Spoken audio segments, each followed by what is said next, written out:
L'homme ne vivra pas de pain seulement, mais de toute parole qui sort de la bouche de Dieu. Voici votre moment de méditation quotidienne. Les chaussures, le 24 janvier.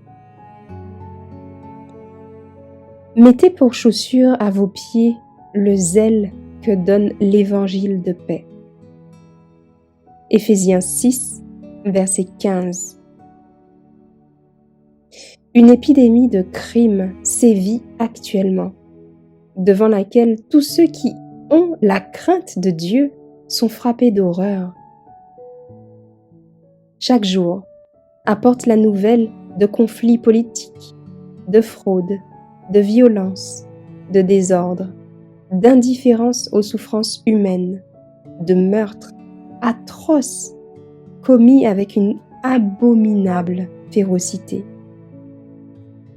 Chaque jour est témoin de la progression du crime, de la folie et du suicide. Qui oserait nier que les suppôts de Satan travaillent parmi les hommes avec une ardeur croissante à égarer et à corrompre les esprits, à souiller et détruire les corps? Et tandis que ces maux déferlent sur le monde, l'Évangile est trop souvent présenté d'une manière qui influence fort peu la conscience et la vie des hommes. Cependant, il y a partout des cœurs épris d'idéal qui soupirent après la délivrance du péché et du mal sous toutes ses formes, après la vie réelle et la paix. L'Évangile est un message de paix.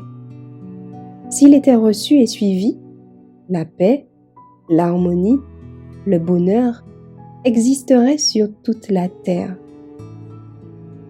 La religion du Christ unit dans une intime fraternité tous ceux qui l'acceptent. C'est la vérité qui engendre la paix du Christ. Cette paix est en harmonie avec Dieu. Le monde est ennemi de la loi de Dieu. Les pécheurs sont ennemis de leur Créateur. En conséquence, ils sont ennemis les uns des autres. Les hommes sont impuissants à produire la paix. Les projets humains ayant pour but l'amélioration et le progrès des individus ou de la société ne réussiront pas à établir la paix parce qu'ils ne touchent pas le cœur. Seule la grâce du Christ est capable de créer et de maintenir la vraie paix. Quand cette grâce s'établit dans un cœur, elle en expulse les mauvaises passions qui occasionnent les querelles et les disputes. Les visages des hommes et des femmes qui marchent et qui travaillent avec Dieu rayonnent d'une paix céleste. Pour de telles âmes, le royaume de Dieu a déjà commencé. Le Seigneur revient bientôt. Parlez-en autour de vous. Faites-en un sujet de prière. Croyez-le. Agissez de telle sorte que votre vie en témoigne.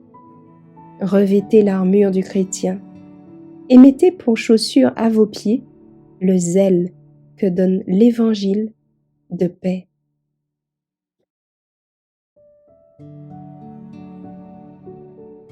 Merci d'avoir écouté cette présentation. Assurez-vous de nous rejoindre demain pour votre moment de méditation quotidienne avec lereste.org.